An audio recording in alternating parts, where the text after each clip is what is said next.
All right, we got Parker Worthington on the line, and also known as Webworthy on Twitter. And yes, I think I just got the mosquito. Bam! Look at that live. Right. Okay, Lauren, do you have a question for Parker? Um, why are you making a documentary or a movie? That's a good question. Um, Thank you for having me on. And I think why I'm making this movie or film or documentary, BTC crew, because they're not like a paid company or a paid uh, project. The the history of it is so not well known. And I figured I could be someone that's been there and watched them for so long, I could tell that story. And we have had a couple newer conference organizers mix up who made BTCPAY, who started it, and the history has kind of gotten lost in how long it's been. So I figured no one's gonna make that piece, and this has been such an important part of Bitcoin, and I could tell a story. All right. Daddy, should we ask the one that we asked yesterday to the other guy that Yeah, made go on it then. in? Yeah, let's see what we get. All right, so we watched half of a documentary yesterday, but my dad keeps calling it a movie, and I keep correcting him and saying it's a documentary, and he says it's the same thing. Ooh, that's a debate. How was it? Was it, how did you experience the movie? Was it through a character? Like someone we were starting to understand what they were going through as they were showing us actions, or was someone telling you, the viewer, how to feel about a scene or what was happening? The second one. It was Dare to Dream. Have you seen it? No, but I think I've seen the trailer. Oh, the cycling movie? No, Dare to Or no? Dream is about El Salvador and Oh, an yes. adoption. So we had I didn't see Michael that. Rittinger. Is that I probably mispronounced his surname? Rittiner. Graham, excuse me, Graham Rittiner on the show, and he had Michael Peterson as part of the crew that he was documenting, and John Vallis was doing a lot of the kind of mm, Kind of. wasn't really narration though, was it? It was his views of what was going on. He was living in the moment and explaining what was going on, and that Breedlove on there as well, explaining a little bit about what is money. So it is a documentary, but then the debate still rages as Yeah. to, well, I kept saying film, not movie, right? I guess they're the I same. Is a film and a movie the same thing? the production value of it is so high and it looks so beautiful. That's where I think you're like, it feels like a film. It feels like a movie. So that I agree with both there. All right, okay, we're both right. Perfect. She didn't We've like reached consensus. that. All It's a documentary. It's right. Well, thanks for your question. Yes, thank you. Bye. bye. Good to see you again. All right, mate. Well, yeah, like I said to Lauren at the beginning, we met you guys when we were in Riga, and we come along to the BTC Pay after day mini event. I don't know what to call it. Just meet up. But of course, it was more than that because Giacomo gave a little presentation and a little speech about BTC Pay server, and Uncle Rockstar Dev, he was there and he gave like an introduction of what's going on within the project and how it's gone throughout the history, what it's going to look like going forward. And then you gave us a little teaser of the movie that you're making, and I asked, how is it that we can help you, and offered to bring you on the podcast so you can share the message. So that's how this got set up, to put everybody up, get everybody up to speed and put them in the room. So well, let's get back to your origins and before you found Bitcoin. What was going on, and then we'll do the full kind of arc and where you are today. Man, I'm so excited to be here. This, I was saying to you earlier when we first started, this is my first Bitcoin podcast I've ever been asked to be a guest on, and my first podcast I ever got to be a guest on. So where to start? I was or I feel old now, but a skateboarder. I grew up skateboarding, and my dad had us traveling all over the world growing up. And I was that kid in the window looking for skateboarders going by, listening for people. And skateboarding brought me to Bitcoin probably 20 years later. But yeah, where do you want to start? All right, yeah, traveling around. That seems interesting. What because well, you've seen my kids at the conference. I've traveled around with my wife and I have traveled around with our kids extensively. We did that for 2.5 years. That's what my book was about, or is about, excuse me, Choose Life.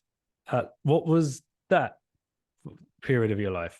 How old were you, and why did your dad decide to take you traveling around? I'm fascinated to see how you feel about this because I feel like you and my dad may be similar. He was a professional sailor and grew up in a horrible California town in the 60s. Venice Beach in the 60s was really, really rough. And he became a professional sailor, which was very strange at the time. And his job took us all over. We did the America's Cup 5 or 6 times. We did the round the world race a couple times. If anyone out there is familiar with sailing, he's one of the few people that won the Volvo Ocean Race and the America's Cup. So we followed him all over the world. Yeah. Was he the captain in the Americans Cup in the America's Cup, or was he part of the crew? Yeah, he was a crew. He was he did 4 of them on the boat and then 2 as general managers and like back of the house stuff. So yeah, I listened to you a good bit and know that you've traveled so much. I'm so thankful that my dad had us grow up in like outside of America because it's a little strange here and having some other perspective I'm very thankful for. So what age were you when you were bouncing around doing all of this? And did you have brothers, sisters? I had one sister, or sorry, I still have a sister. We left when I was in 4th grade and we traveled probably till I was in, actually, I guess that was 4th to 6th grade was New Zealand. And then pretty much all before up till 4th grade, it was just like gone most of the year. As I think about it now, 4th to 6th grade, it seems like such a longer time than it was because I was only out of the US school system for all of middle school and the second end of the primary school. Not long enough, unfortunately. Yeah, exactly. I did all of high school in America, and I have amazing friends from it. It was incredible. But that like probably 4 years into it, my mom was like, "We need to keep them in a normal place for a little bit longer." But I loved it. It was awesome. We did South Africa, New Zealand, Australia, Brazil, and we went all over. It was amazing. Is he still involved with America's Cup and sailing in any way? He was for up until this last Sail GP. He did a lot of Sail GPs. Trying to think the last time America's Cup he was involved in. Might have been 3 or 4 of them ago. But yeah, it was fun. It's crazy. All right. So you're obviously, different to many of the peer group that you'd have been growing up around, especially in high school, having that experience away from school, seeing the world through a completely different lens. Do you think that would have helped you be more open to Bitcoin? Have you ever thought about that? Like, I know that there's been touch points in our past lives that have kind of primed us for when we do fall into the Bitcoin rabbit hole. Oh yeah. Yeah. This one, it's funny. It's like you think about it so much if you get the chance to tell your stupid Bitcoin story, and the people in your life you shoehorned into wherever someone may mention something Bitcoin, you try and take down the rabbit hole too. But for me, when I was with my family, we were traveling all over the world. We were in a small team of people that were always together, and you never noticed like the difference between like this person makes so much more money than my father or vice versa. And then when I moved back to the States, you just feel this like stark divide. And there's like the kids that lived in the neighborhood before you got there. Now your family's here, and you think they're rich, but you're like the sponsors and the people who make sailing happen are so insanely more wealthy. I was like that person in the middle where it's like, I know what it looks like to be in rural North Carolina and how poor that can be. And then to be in a high school where it's like right in the middle of these groups. I was into the skateboarder going up and watching documentaries and saw that all of the companies my dad had been sailing for were multinationals that were somehow tax sheltered in Malta, paying 5% taxes. And all this like very, very, I was super, super skin tight pants, punk rock little communist kid. And I saw that and was like, oh my God, everything I have is because someone else doesn't have something. So I believed everything that was good in my life to be at the cost of someone else's well-being. And Bitcoin was the first thing that stuck a hole through, like, it's not my fault. It's not their fault. It's not my dad's fault. It's this like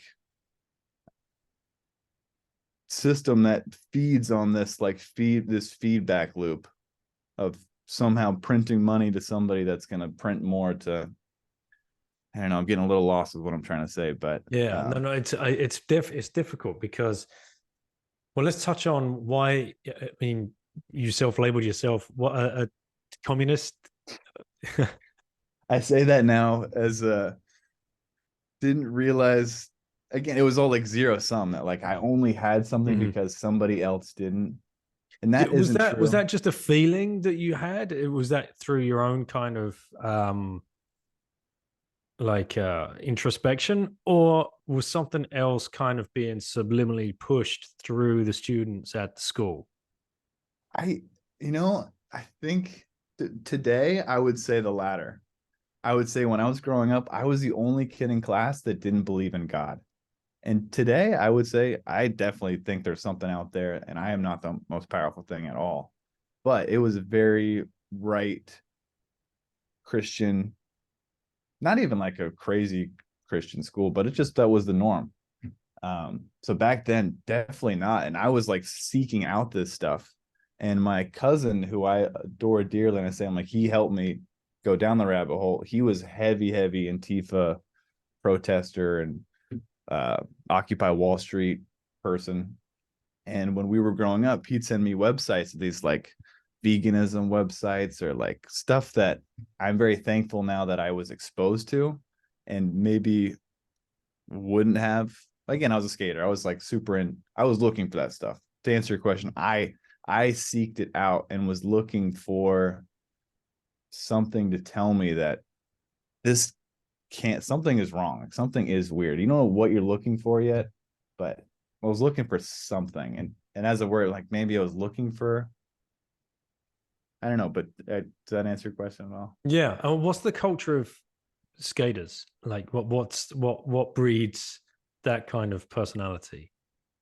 Oh, I love that question. And again, if there's any skaters out there now listening, I'm the old guy, like, oh, I used to skate. And why people say that like that is, you used to just be anyone, you just be sitting on a curb with your friends all day.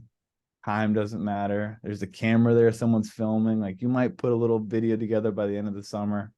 Like it is truly living for the moment. And today, if you're like in a Forex job you can't stand, like just listen to some of your stuff, like you can't live for the moment. You're constantly living for that vacation, that 8 weeks or whatever. And that skaters have that. Whenever you go to the place where everyone's at, whether it's the flat ground, playground, or whatever, it's like time doesn't exist. You're just there with your boys and nothing else matters.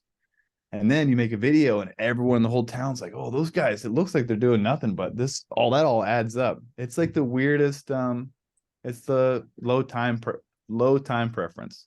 I'm going to sit here all day and try this trick 500 times. And I want to get it once, and everyone will see it that I did it that one time. And in a clip of 50 of these, it looks like this is all I do. But it's a lot of just sitting around and hanging out.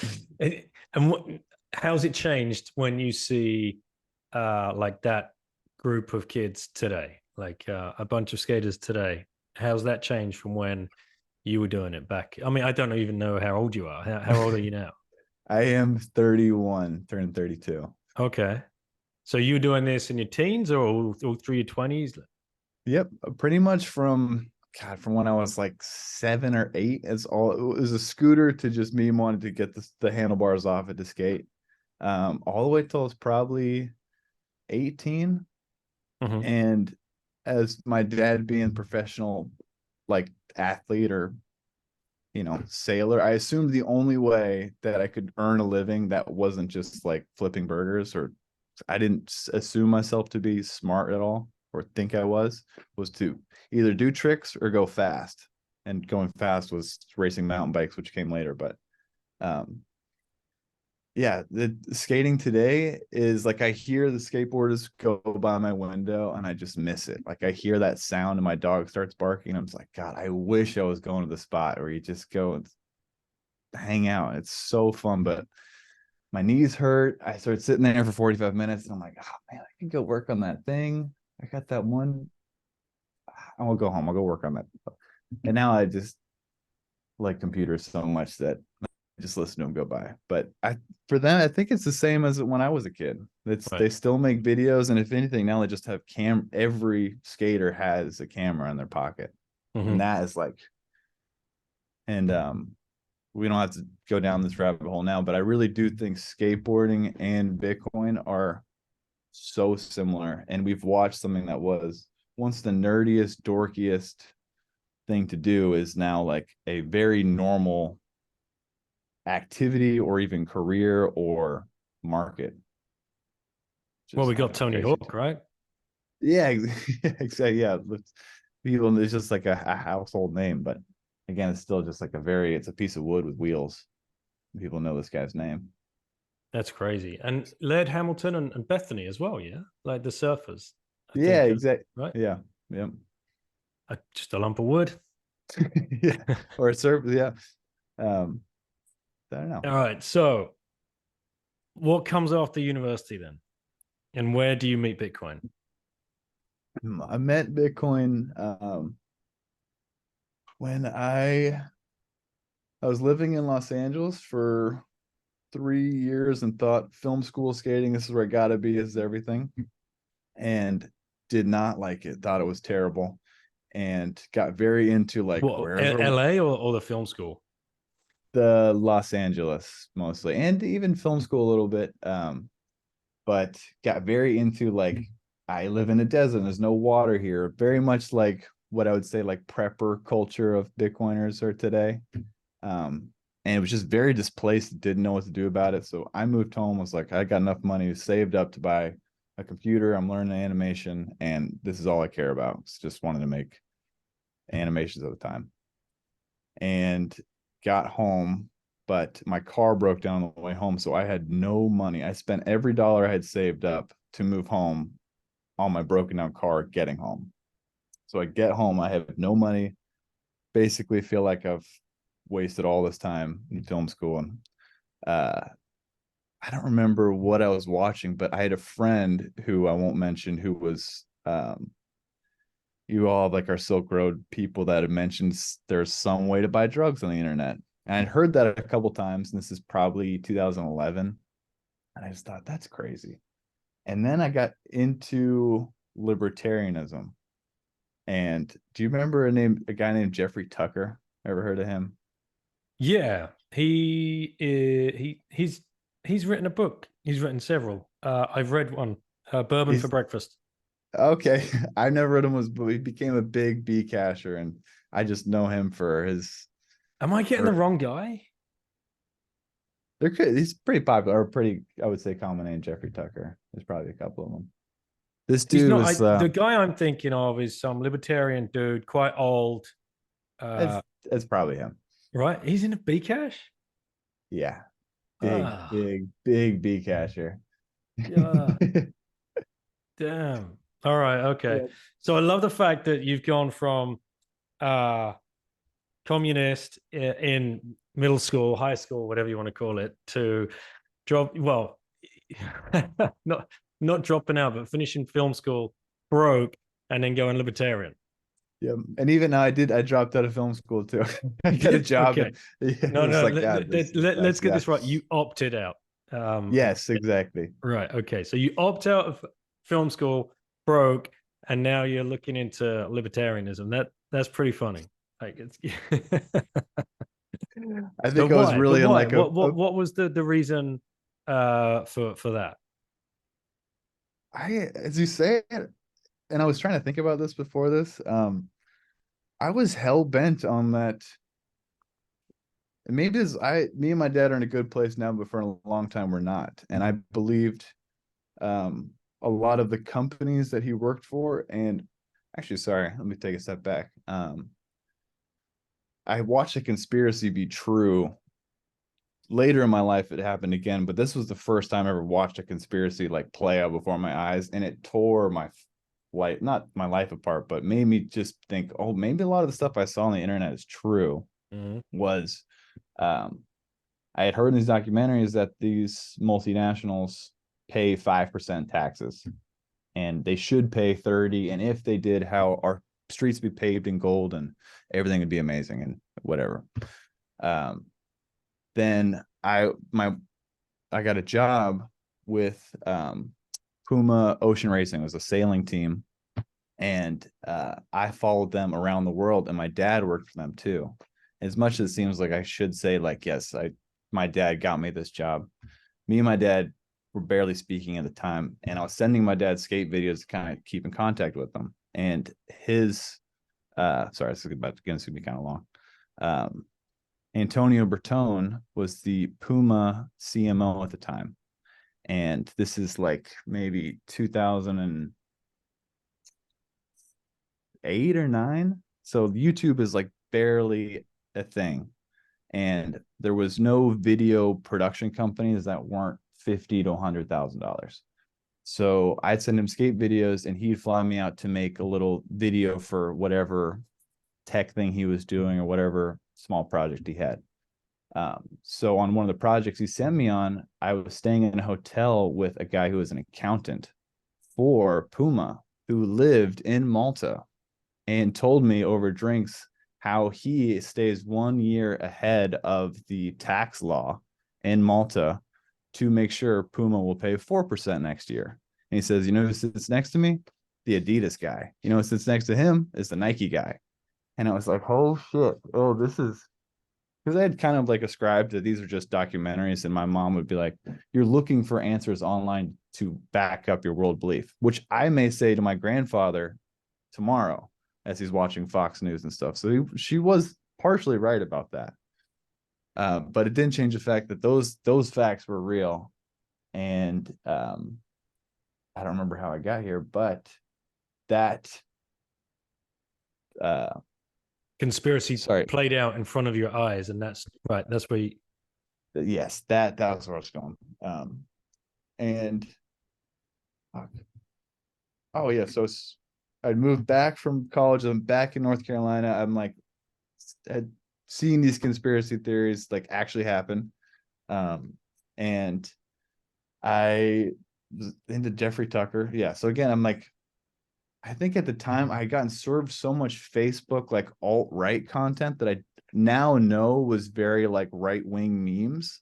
They totally like changed the way it really did. It kind of worked at the time. But it was like, it was changing my anger from like the rich people are evil to like a different group. And honestly, I'm so glad I didn't follow those rabbit holes further, because again, they're just full of hate and nothing good, where Bitcoin is the rabbit hole that makes all the other ones mean nothing. And I don't know. So going from communism to libertarianism. Yeah. That's what started you looking into it. And I don't remember what got me to looking at the white paper, but I was living at my grandfather's house when I moved home from college and just working to help him because I had no money. And I, at the time, was like printing stuff out to read a download or whatever. And I printed out the white paper and read it, and I could not sleep after it. It felt like I could hear it every transaction going by in my head, like that this thing was this is Occupy Wall Street. And I think that's really what it was. It was Occupy Wall Street time. When I was living at home being like, what am I doing here? Like this is like, they're going to get everyone out of the park, but if this works, they will not get these people out of this park. This is so much different. So when did you actually read the white paper then? It was 2011 or 12. I'm somewhere around then. First Bitcoin I ever bought was $75, and I am one of those losers that bought a 2-figure Bitcoin and is still sitting here. Mate, that's awesome. All right, okay. So when would you say then in earnest you really started digging in? Because many of us, we buy our first Bitcoin and then, yeah, whatever. And a couple of years might go by and you like, a lot of people forget they even did it. And then all of a sudden something else comes around, right? Yep. I am definitely one of those people. I went through the big shitcoin, all takes you all the way to being a maxi, all the way home. Probably 20. I started going to meetups at that time. Like I kind of got to the edge and then walked back and sorry, I'm not gonna go there yet. Let's say, I'm trying to think, it was 2013. It was local Bitcoins only. And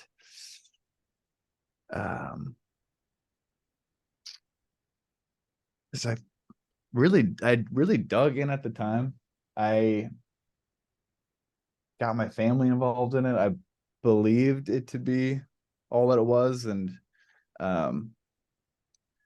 I got into just like, and respectfully want to say this, just the Bitcoin podcast side. I could explain to you every, like I went to my first conference in 2013, the Future of Money in Atlanta, and Pierre Richard and Bitstein were speakers there.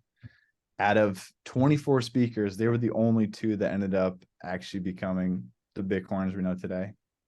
So I dug in at that time, but I was like I guess I was 22. And as if I look back on it, I was just extremely manic. I was like so into it. And then I fell in love with this girl. And then I was manic about her for 3 months. And I have this Bitcoin that she bought me back then because I just wouldn't shut up about it. Should have been replaced by this nice silver one. So I really dug into it at the time, but I just had no one in my life that I actually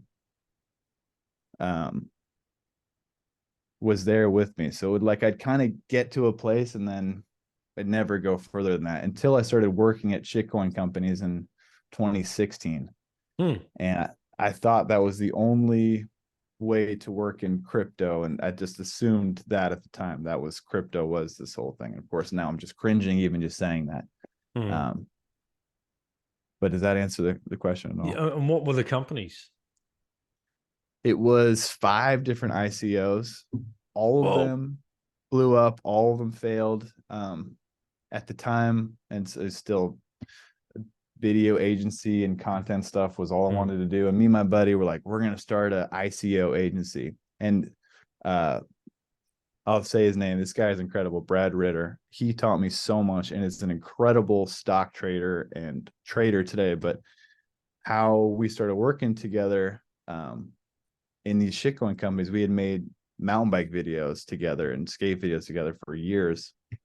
And he was the only other person that kind of got Bitcoin as I did in the real meat space. It wasn't just like a distant podcaster person, like a Jeffrey Tucker figure to me. And he was such a good trader that the fundamental parts just kind of right over us. He doesn't really, to this day, still is like, you're a maxi, whatever, idiot. I'm, stay poor, have fun, or have fun staying poor. So. It's amazing to me that the traders don't get the fundamentals, and like the fundamental is 21 million. Like that's it. Doesn't get And any more fundamental. Yeah. Like, Yeah. I mean, it's crazy. It's truly, and like even Buffett, Mr. Value freaking investor himself, he's like, dude, finite supply, 21 million, value investing. Do you get it? No, it's rat poison. Okay, you're a moron. It's just it's incredible to me that these people have missed it. I think they really do believe that the number is just a meme to us, that we won't actually adhere to it. And they think that Bitcoin Diamond, Bitcoin Gold, Bitcoin Cash, at all of these, that the Bitcoin will break the 21 million cap. No chance. No, we will die on this hill. Yes, yeah. That hill has been chosen by Yes. many, like, and protected by even more. Yes. All right. So during the kind of interview or speech or trailer that you gave us at the BTC Payday, you were showing us parts of your past fiat life where it looked as though you'd worked in some pretty big productions. Can you give us some insights into what was going on there? Sure. Yeah. You remember a Kickstarter? Like Yeah. the thing? I was the Kickstarter guy for 3 or 4 years. When I lived in Boston for this time. And the same guy that I made videos for is Antonio Bertone. He was the ex-CMO of Puma. He had all these little side companies, investments, and I got really lucky to be in Boston when all this like small tech stuff was starting. And I got to just make tons of videos for all these like cool little companies. And I never got to do tons of like big commercial stuff. But I got to be at the beginning of some companies that like I ended up really, really taking off. That was so cool to see that like I was the first guy to make some video for them. And VC money too. They were just like, here's a video budget. And I say that also in hindsight, where like it was so hard to get any of that money out of them, to the stacked of boxes of stuff to rent, camera stuff. It was like pulling teeth to tell people like, we need to post on Instagram. Like, this is stupid not to, and we need to make it dope. And it was so hard to explain to people that at the time. But I was that like Kickstarter video after Kickstarter video. We're a little company. We want to change the world. And here's 3 minutes. And please Yeah, give you us had money. some pictures of like all of the equipment that you did manage to get your hands on, and you vowed never to do that again, and you travel with the camera in your pocket going forward. Yeah, but much more fun just having a small kit. I think in some years with the bigger crew, it'd be fun to do it again, but solo or 2 people with all that stuff, it was horrible. It was so much work. So are And you still working like a day-to-day fiat job today and still doing the same kind of thing? No, I am happy to say I quit my fiat job in January. So it's really only been this summer and this past second half of the winter that I've gone full Bitcoin everything. Congrats. So you only seek out Bitcoin paying roles for Bitcoin only companies? Pretty much. And I have, and my friends who are like other video people are just like, how do you find your workload stuff? I am operating on like a 5-year-old waiting list of just like, who have I promised something to 6 months ago and who have I not finished that for? And I'm just slowly chewing through it. And the BTCPAY promises started in like 2018, and now I've just got to fully commit to those promises, and it feels so good. And I'm almost to my promises I've made to myself. I'm like chewing through this list, and I only do one other fiat client that is a good person I grew up with, who's like a family friend, that if she doesn't have an editor, I'm like, and it's a cool company, I'm like, happy to, I'll edit it for you. And they're 2 or 3 day jobs. But and now I honestly don't even seek out much. It's either me turning down something or me following up with something that I promised. Like I got this band that I grew up with that it's called the Nude Party. They do they're so incredible, and I made a bunch of music videos for them, and I promised them a video game and a documentary, and they're like on the 5-year list too. At some point we'll get there. So why BTCPay then? What's the story there? How did that connection happen for you? Man, they were like a path to redemption. I was always the Bitcoin guy in these shitcoin companies, and I hated how I felt, and the like just had so much regrets, the wrong word, because I learned a lot from it. But when I had lost, I got rugged on 2 years worth of work. I got paid in tokens that were worth absolutely nothing. So I was walking my dog one night, just so broken. And I saw a tweet from Pavlinex that said, or I think it was BTCPay. I can't remember if it was him or the account, but I loved them so much and just had so much respect for what Nicholas did and believed him after the block size wars. Like, this is the case in point of why this team needed to win. And they posted a tweet that said, have all the ICOs taken all of the good artists? If you haven't, or something like that, please hit us up. So I reached out and joined their Mattermost and was like, they haven't, I'm here. I would love to do this. Please, I'll do whatever. And we hit it off. And their Mattermost is open. Anyone, if you're listening to this now and are like, where do I start in Bitcoin? Whether you're a dev or content or anything, their Mattermost channel is totally open. Anyone can join and someone will be there. And it may not be a BTCPay personal answer, but it may be another company. It's Rockstar Dev says the BTCPay Mattermost or BTCPay project itself is the Tinder of Bitcoiners. And he's right. It really does feel like that. So when you joined that and you asked the question, what came back? What were they looking for? Were they looking for what kind of artist? Because like an artist is very broad, right? Maybe they needed a logo and like, oh great, we got a film producer. And you're right. I think it was probably more specific if we need a video, because now what they tasked me with was a homepage animation. They needed, and especially at the time was like any new software thing has to have an explainer video, a 30-second to a minute. Here's what we are and what we do and the thing. So I got to do that. And at the time I had just been rugged on 2 years worth of work. And my girlfriend who I'm living with at the time, this is our first apartment together, she's like, do not do anything for free as much as I wanted to. And so they set up a crowd fund for me. And it oversubscribed by like 25% in the first day.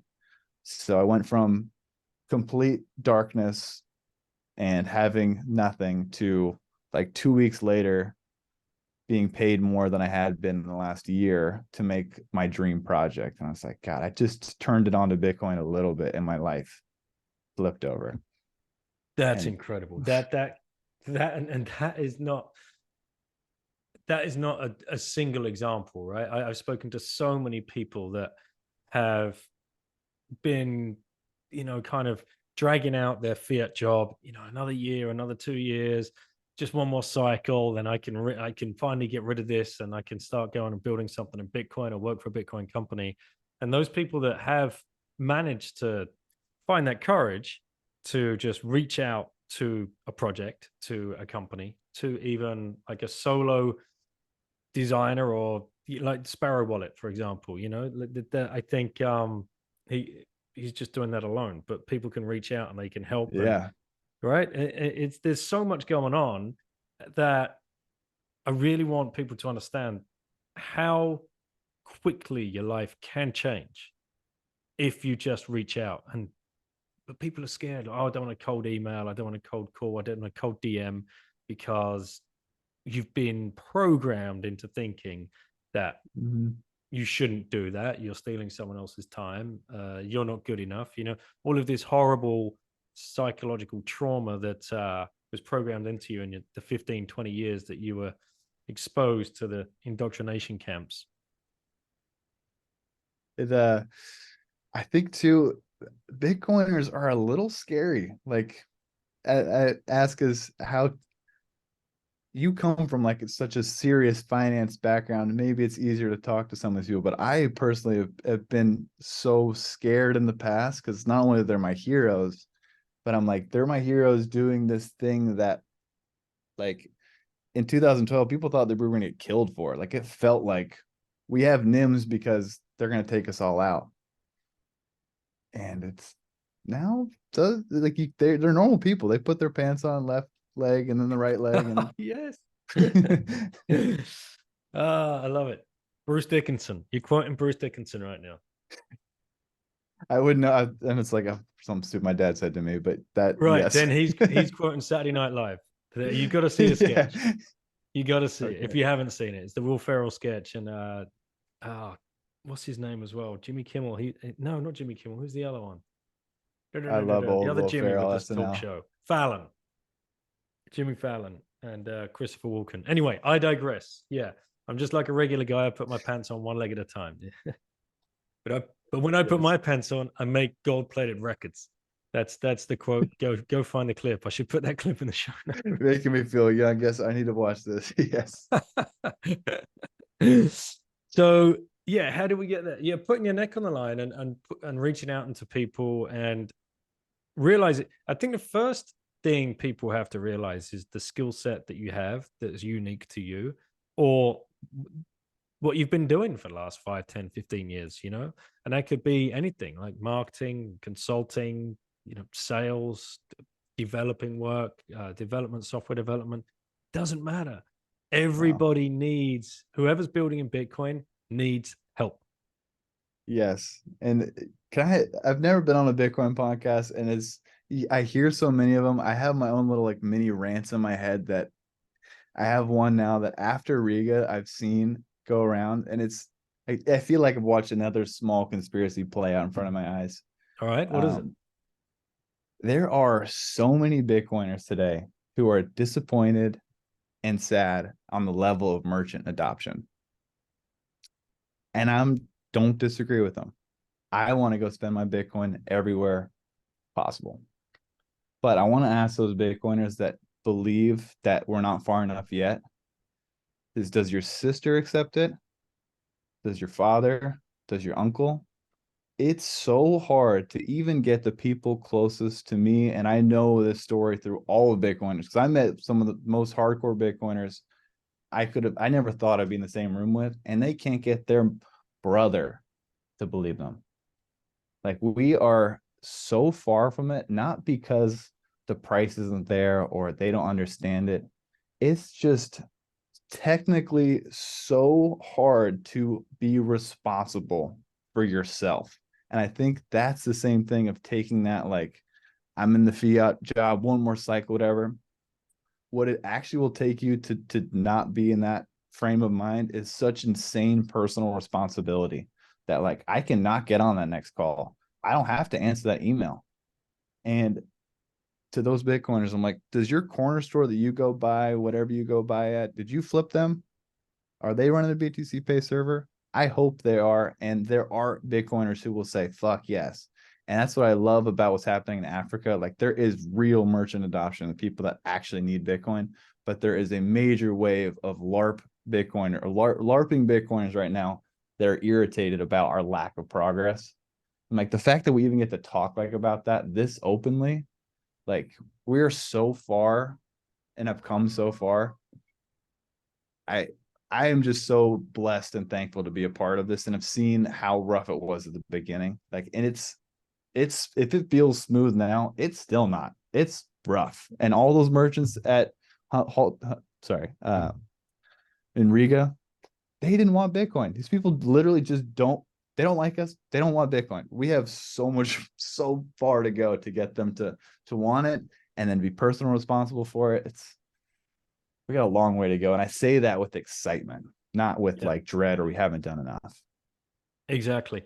And if you look at small to medium sized enterprises or small family businesses, they went through hell just to keep the doors open, right? During lockdown and whatever else. And now we expect them just to like flip onto a Bitcoin standard. Yeah. Straight after we come back out and want to spend our money again. And I know it's difficult because, yeah, like you, it's taken me a long time to explain it to my brothers, and still my parents don't want to listen. I've got a podcast. I run a Bitcoin podcast. I run my family on Bitcoin. There's millions of people who have listened to my message, and I fly to different parts of the world and help host and MC conferences.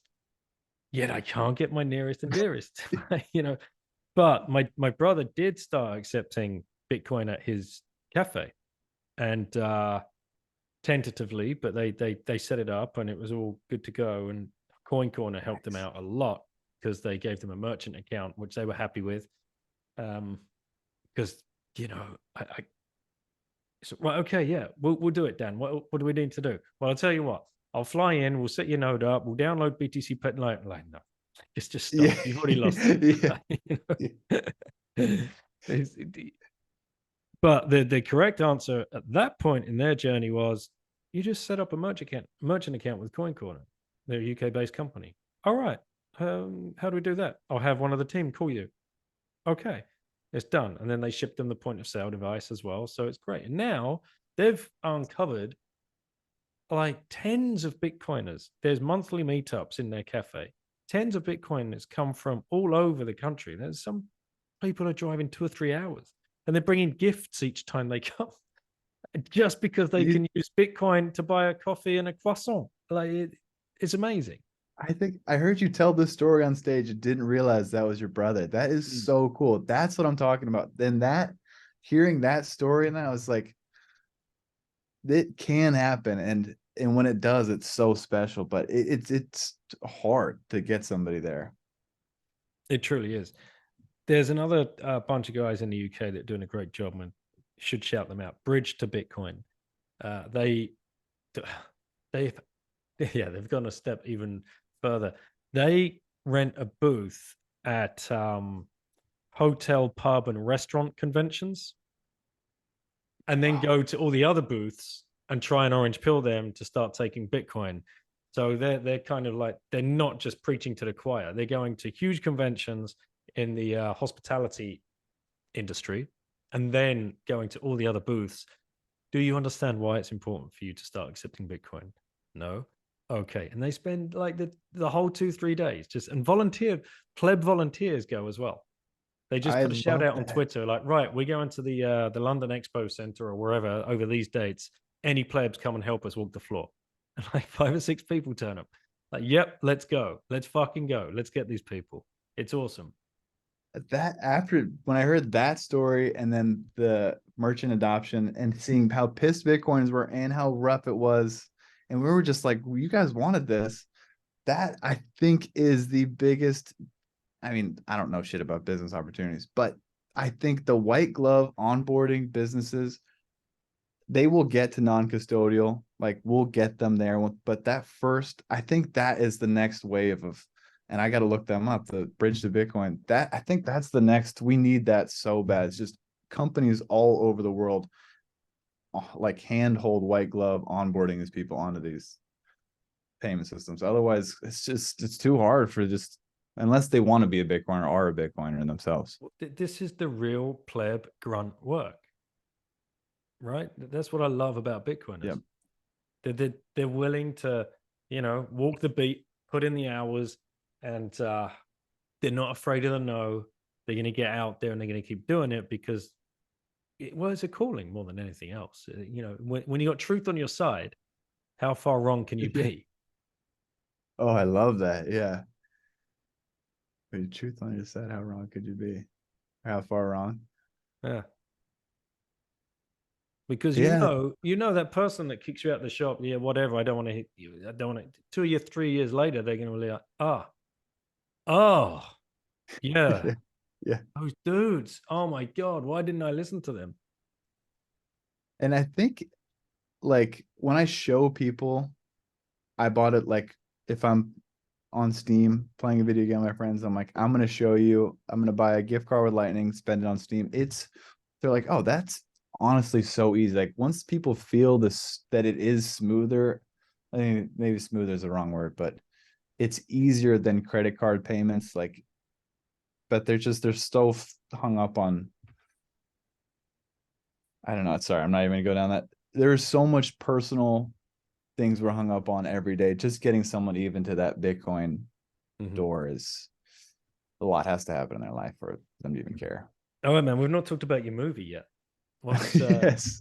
what stage are you at? Yes. When are we seeing this drop and learning about BTCPAY server and Nicholas and Rockstar and Pav and all the rest of the team over there?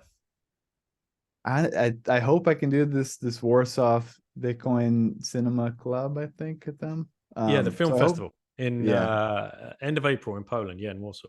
Yeah. So I'm hoping that's what I'm aiming for. Right.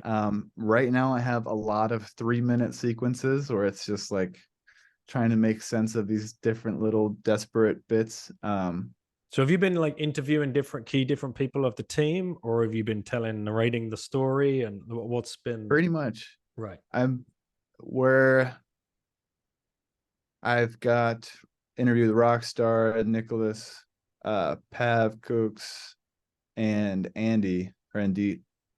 And now I'm thinking I'm gonna start actually talking to other, like I'm dying to talk to Pierre Rochard, like people who have watched the block size wars play out and seen been around for the last 10 years. Yeah, I can put you in touch with Jonathan if you want, who wrote the block size wars. I just did a Oh my God, I listened to that episode too. That was amazing. Yeah, okay. Yes, I would love to talk to him.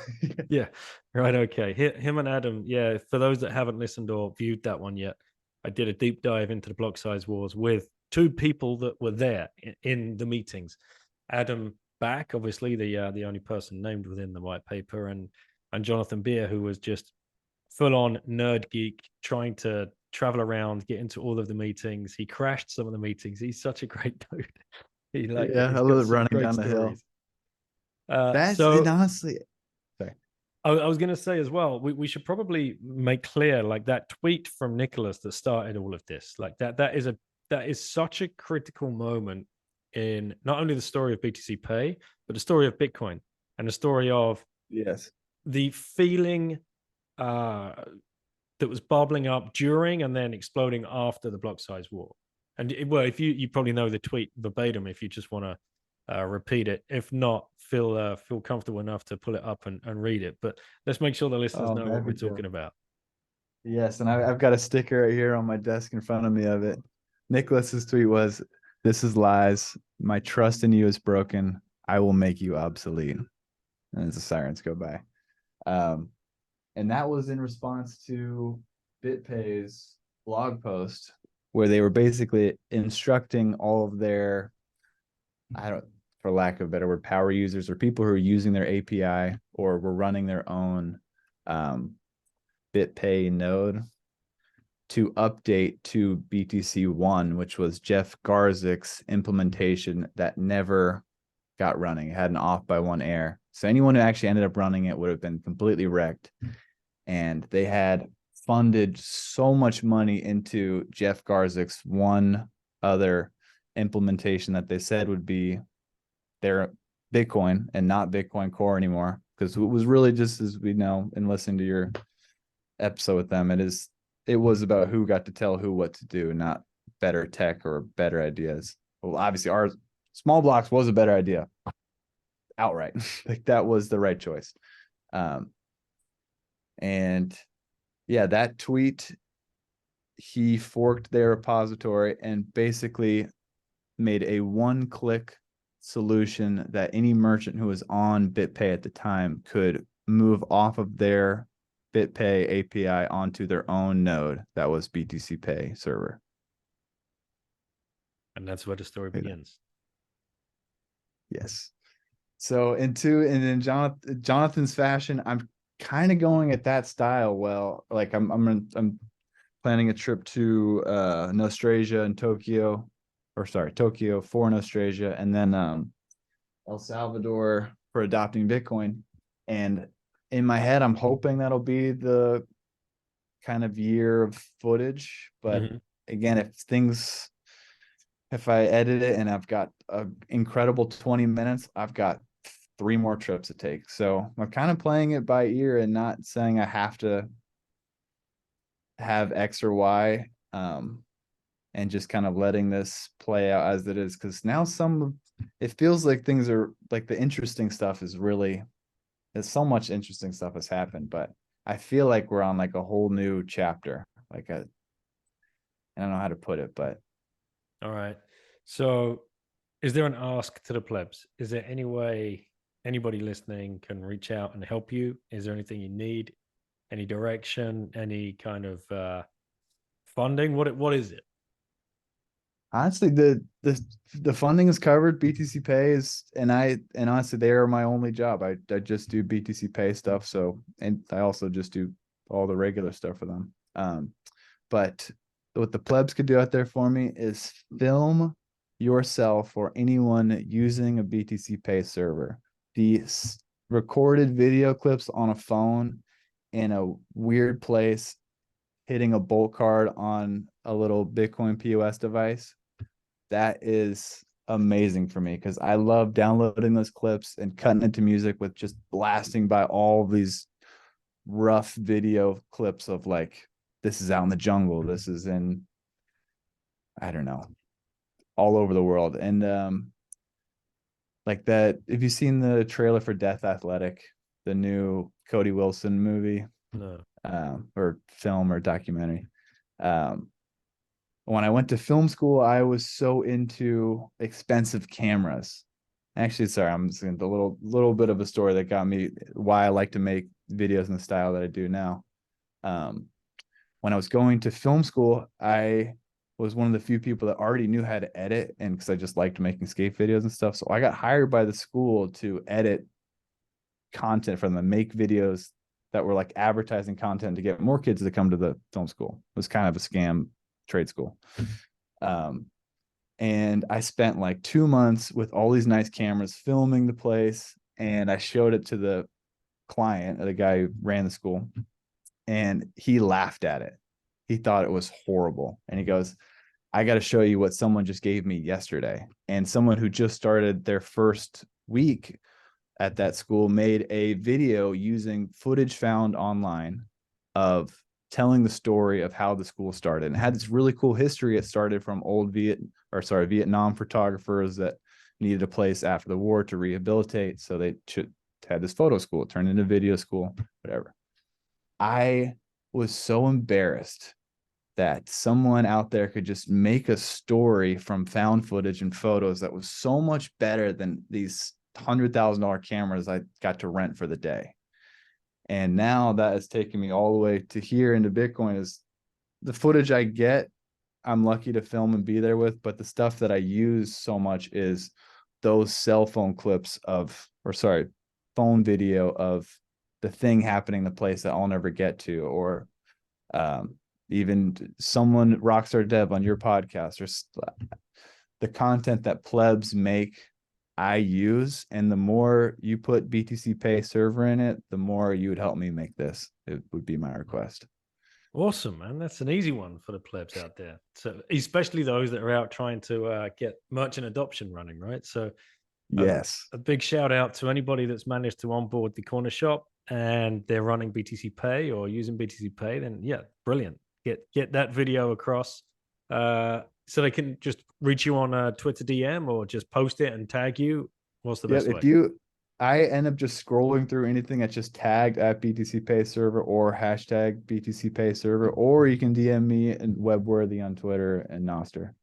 But yeah, that helps me the most because feels forced to sit there and like make a really polished clip of someone paying for this thing. And even a lot of the conference footage I get, I'm like, I'll probably use 10 to 20% of that in the film. And what people see is just that, like, why is this guy out here with the camera? Just like following some of these people. All right, man. Yeah. I'm sure the plebs are going to step up here. Okay, so let's wrap it up. Final question. If you had one last orange pill left to give to somebody, who would you give it to and why?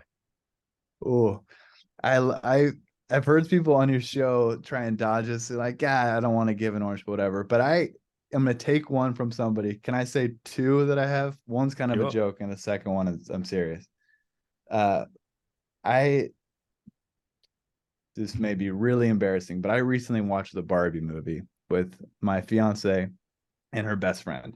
and I was kind of dreading it, and I ended up having the best time. It was so funny. I want to give an orange pill to Ryan Gosling, because that dude could say anything to these very liberal women in America, and they'd listen. They'd fucking hear it, because what I thought was going to be like this girls movie ended up being all about the patriarchy and how it's like doesn't really work the other way very well. I'm like, maybe we should treat each other a little better. And I just think in America, so much of like the bad shit comes from people thinking they're doing good. And that's very much like democratic, feminine, liberal American politics. And I think if that side could take an orange pill, it would, because the rights, they're already ready to go. They're like, this is easy. We could do this. And then my actual orange pill would be to my father. I just, to your point, was trying to orange pill, but it's hard to get people there. And he is in such cool, interesting rooms of people that respect him from where he came from. He grew up a skateboarder too, and just had nothing in Venice Beach in the 60s. And now is like hanging out with billionaire people. And I wish he does mention Bitcoin, and my son's like this weird Bitcoin guy. But if I could give my orange pill that really, really worked, it would be to my dad. Awesome, man. Love it. Well, thank you for coming on, and thank you in advance for making an excellent documentary, movie, or film, whatever it turns out to be. Really looking forward to seeing it drop and learn more about the journey of BTCPAY, and seeing all of the footage that the plebs managed to send across to you as well. I think that's a really, really nice touch. It's going to be so cool, especially be so cool for the plebs watching, and they're like, oh, I wonder if my clip made it. I wonder if my yeah. Look, it's there. Like, they'll be pausing it, calling their wife in. My clip. Oh. Then there'll be another eye roll. Like, yeah, whatever. I got in the movie. If you send it, it will get in there. So Dan, thank you so much for having me on. This has been an honor and a dream to finally get on a Bitcoin podcast as a Bitcoiner.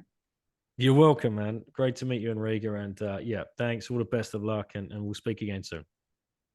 I look forward to it, man. I appreciate it. See ya.